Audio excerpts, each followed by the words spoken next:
Hello and welcome everyone. My name is Matthew here at Crescent Mail. We're doing a self-graded card review of 4 different examples of the Shaquille O'Neal 1992-1993 Upper Deck trade card. So whenever you'd be buying packs, they call this the junk wax era. I don't really know when the junk wax era is, the exact years. I would almost assume, I don't even know if you can count the 80s junk wax. I guess it is for baseball. I don't know really back for basketball because there's Jordans that are going for a lot of money. So is that junk? So I honestly think the junk wax era started in about 91 for basketball. If we're going to be on maybe 90, even Skybox. We'll say 1990, make it easy. 1990, the junk wax era, I think, kind of wrapped up by about 93, 94 for basketball. If you want to say 89 for junk wax, I guess.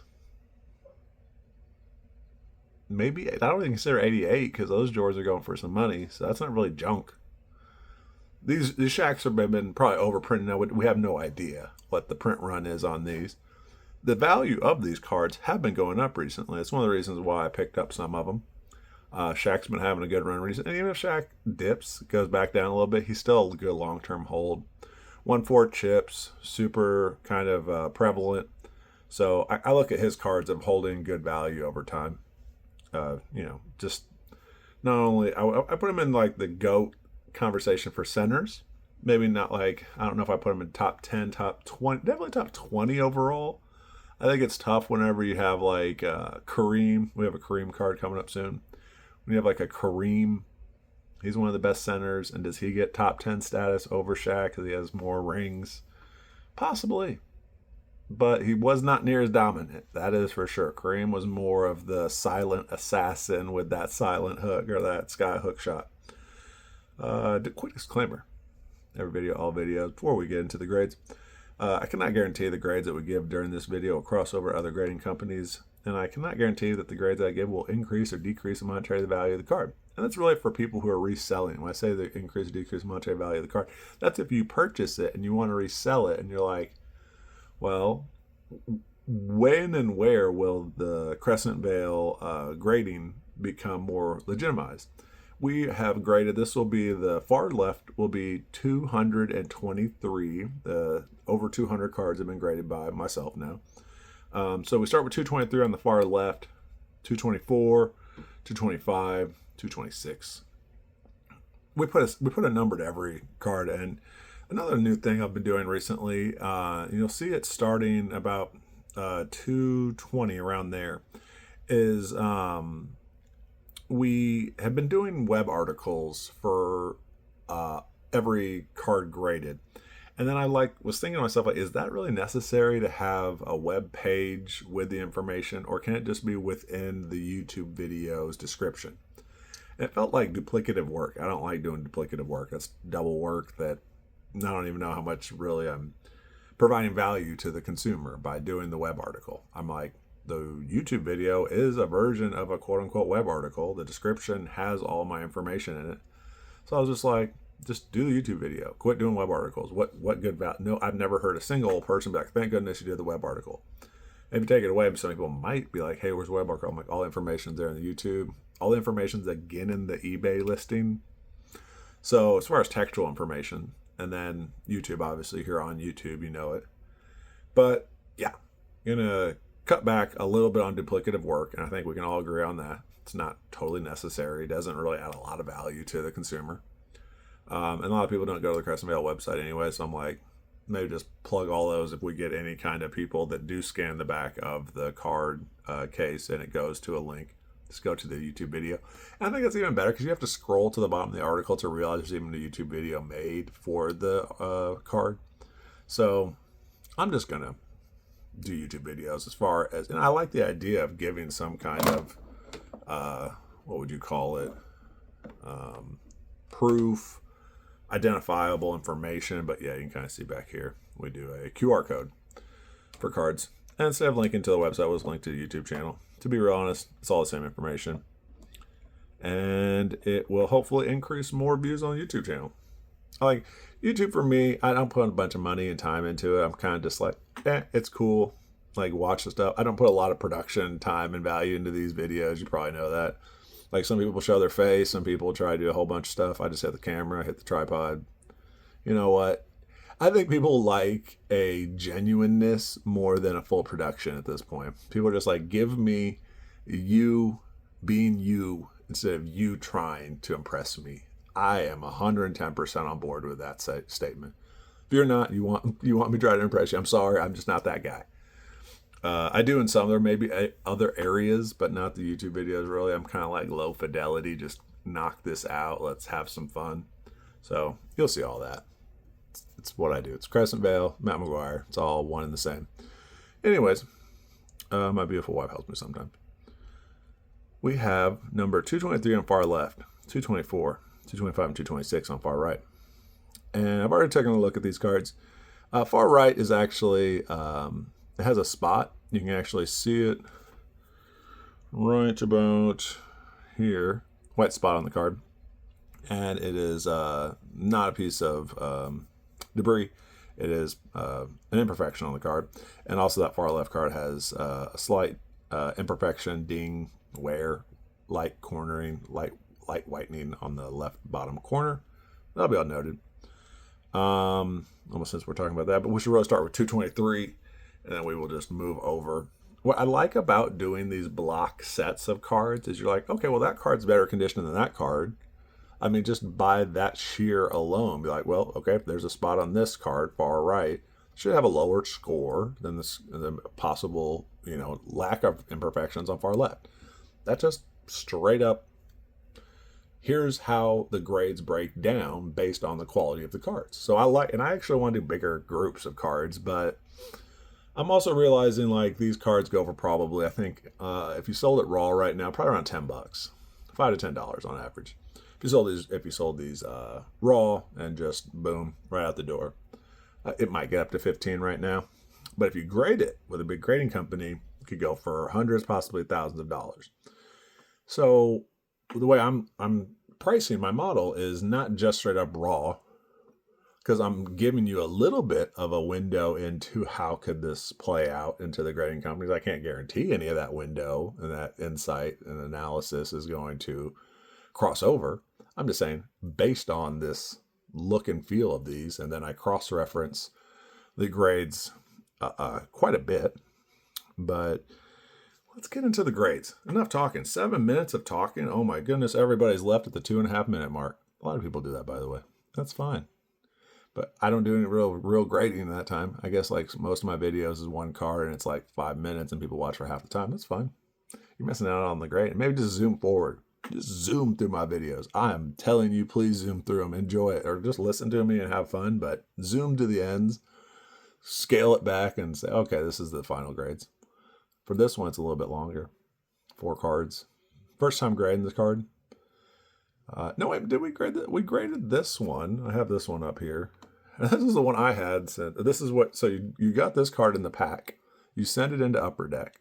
You wait. I don't remember how long we waited. They send you a card back, which, oh, is this the one you got in the mail? And you mailed this one in because it has the hole punch? That's probably a little bit more accurate. So this is, and I guess that's Shaq. It doesn't even really look like Shaq. Does anyone think that's actually Shaq? I think it's a random person. I don't think that's Shaq. Shaq, if you're watching, tell me if they actually took you on the, I'm gonna link Shaq into this. We're gonna try to figure out if Shaq was actually that person in that photo. But shipping will begin January 1993. Please allow 4 to 6 weeks. Offers expires June 1993. Upper Deck mail-in. And you can even see the Rancho La Costa, California. So we'll trade this card for an NBA draft. Simply mail this card. So this is a card you mailed in. And you get the #1 draft card in return. Oh, so this probably would not be Shaq. This is almost like we don't know who the #1 pick is yet. Is that how I'm going to, I guess, guess how the system worked back then, 33 years ago? So that's probably not Shaq.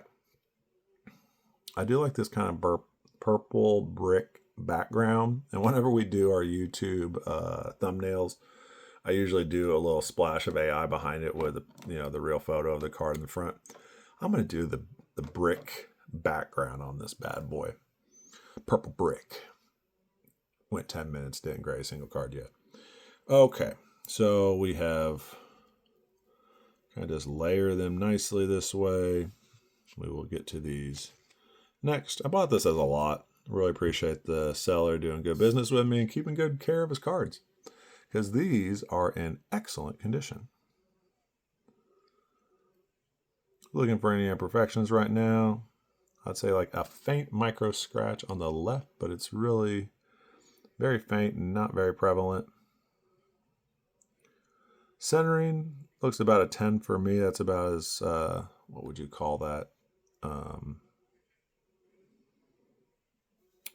Consistent spacing.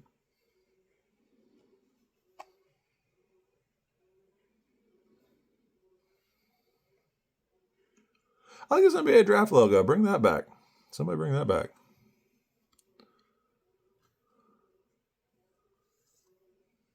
Is a piece of debris, or is that an imperfection on the card? Let's find out. That was, I believe, a piece of debris on the card. Let me double check real quick. So I still have a piece of debris here, I believe. There we go. So that's just debris. Okay. So for this first card, I'm going to do, I think, 3 10s and 195 for the surface, because we did see some faint micro scratching. Then we have 3 10s, and overall 10.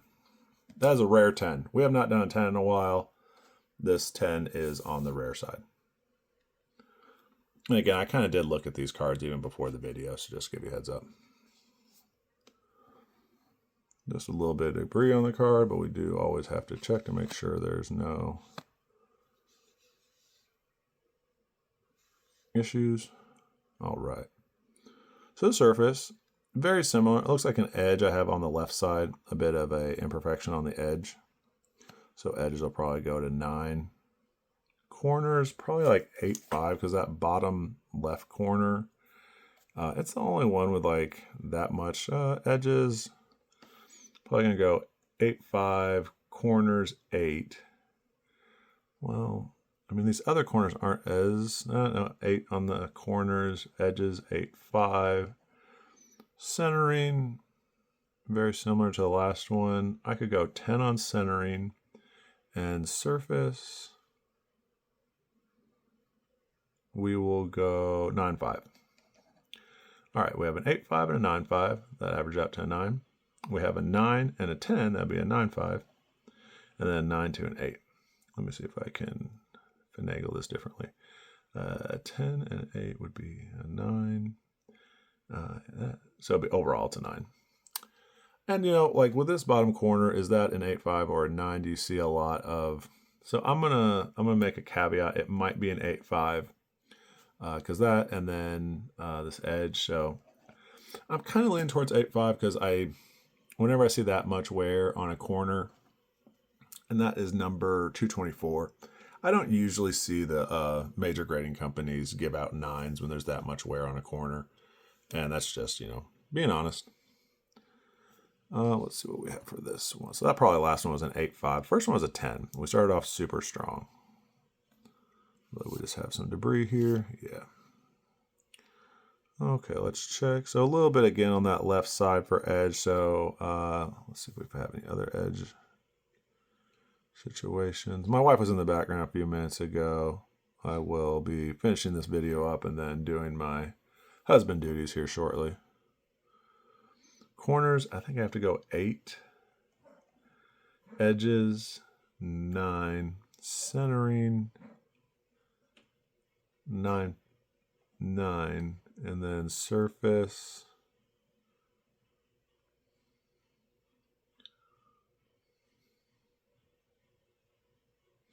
I'll go surface 9, and then I'm probably thinking that this is closer to a 9 compared to that last one with that bottom left edge wear, corner wear, I'm sorry.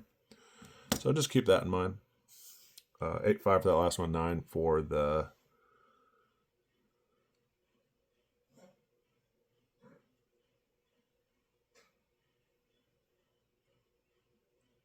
oh, sorry, here we go. So yeah, this is probably, I think, a piece of debris here. And then that left side we talked about. So the edges, you can also see a little bit on that edge wear there. So